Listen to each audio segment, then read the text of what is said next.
Hey everyone, me again. If you're new around here, my name's Alice and I make videos all about affordable beauty and fashion. In today's video, I wanted to take two drugstore foundations and compare them side by side. So I wanted to compare the Maybelline Dream Urban Cover Foundation and the L'Oreal True Match Foundation. My shade in the Maybelline foundation is 100 Warm Ivory and my shade in the L'Oreal True Match is 0.5N. So I've given dedicated reviews to both of these foundations if you want to watch those and get my full opinions on both of these products. I'll leave the links to those videos in the description box below. But for today, I really wanted to see how they look side by side and how they wear side by side. Because I have a sneaking suspicion that these both have quite a bit in common. They're both affordable, they're both nice everyday options for foundations, and they both last reasonably well on me too. So I'm just going to chuck them both on either side of my face and we're just going to see how they look and how they perform during the day. Before we get started, I am just going to sort out my skin. So I've already done my skincare and that's had a lot of time to like sink in and do its thing. So I'm just going to prime my face using the Revolution baking oil. And then I'm going to go in with a little bit of under eye corrector. This is the Collection Illuminating Touch Concealer in Naked One. Okay, so I've got two Real Techniques sculpting brushes ready to go. And I've also got two sponges as well. These are the same sponge, they're both from Shop Missy. And I'm just gonna get started with the Maybelline Dream Urban Foundation on this side of my face. So I do wonder if this is going to look a little bit weird because this foundation is a little bit lighter than the L'Oreal foundation. Fortunately, I'm not going anywhere today, otherwise that would be a bit awkward. So for both foundations, I'm probably going to start with the brush, but then switch to the sponge to like finish everything off. So I'm just dunking the sculpting brush in the product. That's just how I normally do this. And then I'm just going to town. So just for reference, I have dry, sensitive skin, prone to redness, as you can see, and I'm pretty pale, so I'm about an F1 in the Revolution shade range. My skin is pretty pale, but it's got neutral undertones. Though because I'm prone to redness, if there's something that doesn't have neutral undertones available, I usually go for the warmer option, and then any kind of yellow tones help counteract the redness a little bit. So I'm just building it up a little bit over my areas of redness. The Maybelline foundation claims to be full coverage, but I've always found it to be a light to medium buildable coverage. But it does build up really well, and you can see that it's covering up the redness on my skin quite nicely.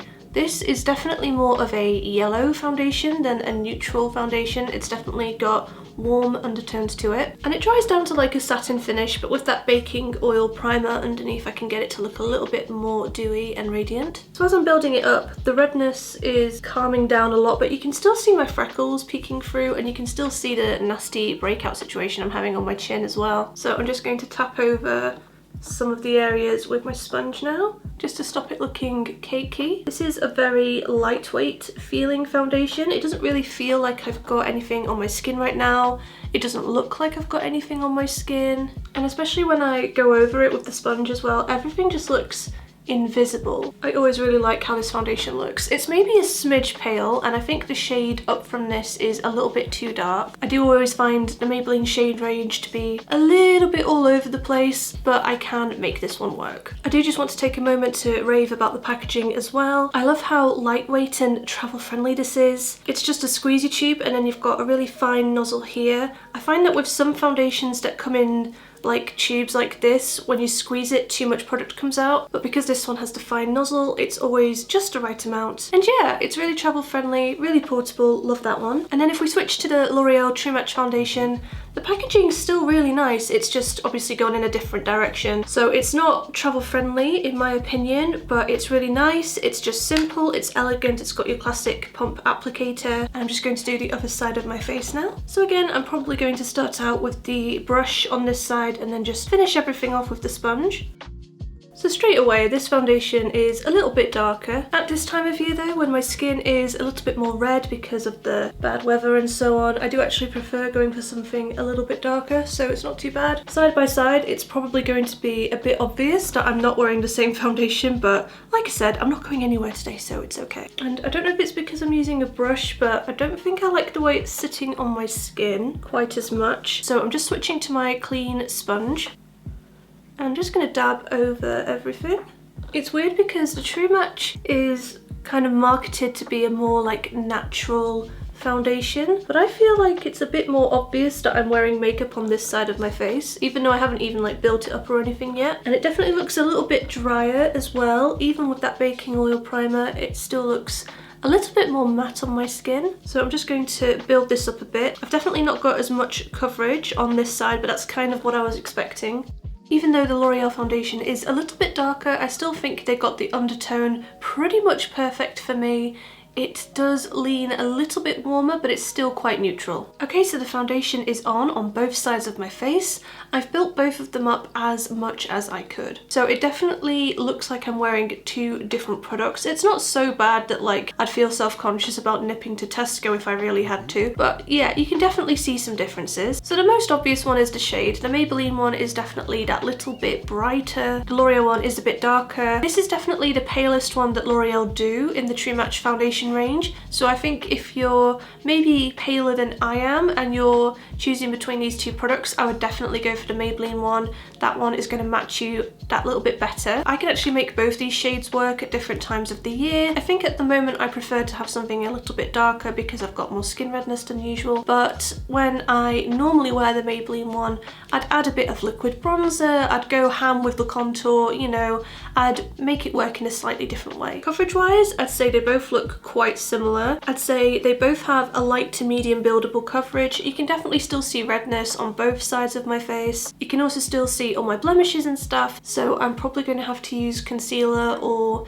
a powder foundation just towards my jaw on both sides. The L'Oreal side definitely looks a lot more matte. It looks like the foundation has definitely set. I think if you have super dry skin, you might be able to get away with not wearing powder for this one. And the Maybelline side does look like it's gradually going a little bit more matte, but it's still not as matte as the L'Oreal side. Underneath my eyes, you can definitely see it kind of settling into fine lines and stuff, but that's not really unusual for me. I'm going to be turning 30 this summer, so this is just my life now. But I do think the Maybelline one is just kind of settling in and emphasizing them maybe that little tiny bit more. But again, it's not so bad that it's something I've ever really noticed before I did this comparison. Also, one thing I do want to mention really quickly is the SPF. I don't really pay much attention to SPF in foundation. I use a dedicated SPF on my face as part of my skincare routine every day, so I don't really need it in a foundation. Not to mention the fact that if you wanted to get the full amount of SPF in a foundation,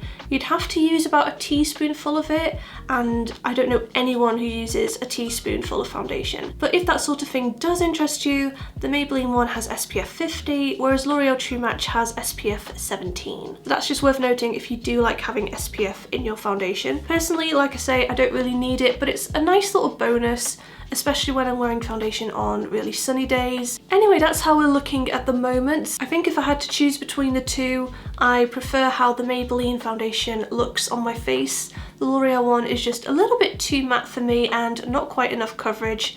The Maybelline one does have that little push more coverage, I think. Anyway, we'll see how it looks when I've got the rest of my makeup on. So I'm gonna hop off, finish my face, and I'll be right back. Okay, so the rest of my makeup is on. I actually finished doing my face in natural lighting just so that I could see how the foundations were both sitting on my skin and if there was anything that I'd missed under these studio lights, but everything was pretty much as expected. So I do think that both of the foundations look a little bit drying just because it's winter and they both have a more satin finish. I think the L'Oreal side is definitely a little bit more drying and it also has a little bit less coverage as well. But that being said, I do feel like I have more emphasis on pores and fine lines and texture on the Maybelline side, which is unusual.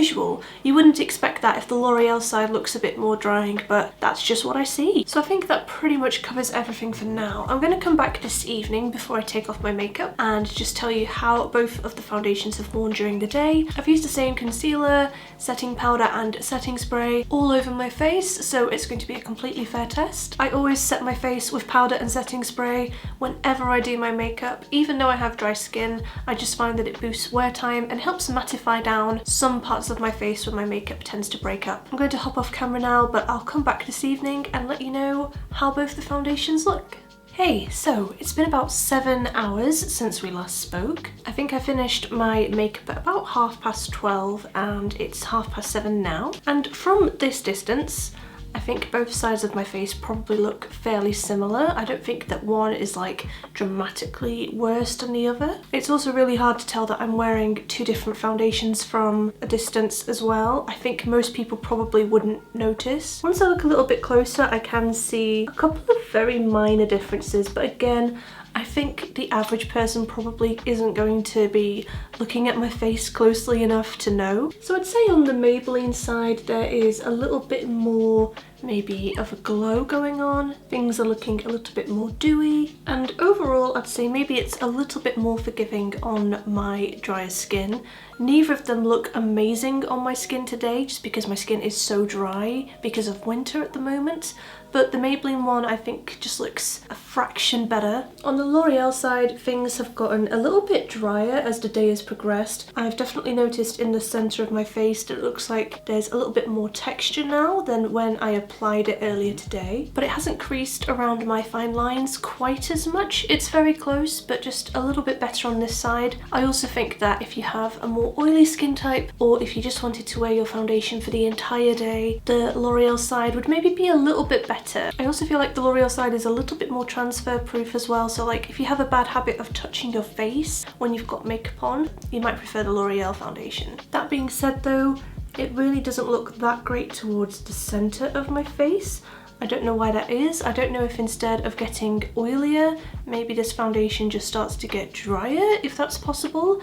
I'm sure I said something like that during my dedicated review. Every single time I wear this foundation, I'm always a little bit surprised by how drying it looks. I think they've both done fairly well, but I do prefer the Maybelline foundation just that little bit more. Like I said, it is just that bit more forgiving on my drier skin, and even though it's definitely got a satin finish to it, I found a way to make it work with the baking oil, whereas no matter what I do with the L'Oreal foundation, it always seems to look a little bit drying on me. I'm actually quite surprised by just how similar they both are though, considering that their marketing is very different. The Maybelline one is marketed as something that's quite full coverage, whereas the L'Oreal one is marketed as something that's quite natural. I think they both have a very lightweight feel to the skin. They're both really easy to apply and blend, and they both have a light to medium buildable coverage. They're actually, in my opinion, quite similar, but like I keep saying, the L'Oreal one is just that little bit more matte. I think they've both worn really well though. I actually reach for both of these on a regular basis when I do want my foundation to last the entire day. Neither of them really let me down in that department, so yeah, they're both really good for that. I think that just about covers everything from me today, so I really hope you found this video helpful if you were thinking of buying one of these foundations. Again, I do have dedicated reviews on both of them. I'll leave the links to those videos in the description box down below. And if I've missed anything, if you have any questions, just let me know in the comments and I'll get back to you down there. Anyway, that's everything from me, guys. I'll see you in the next one. Take care. Bye.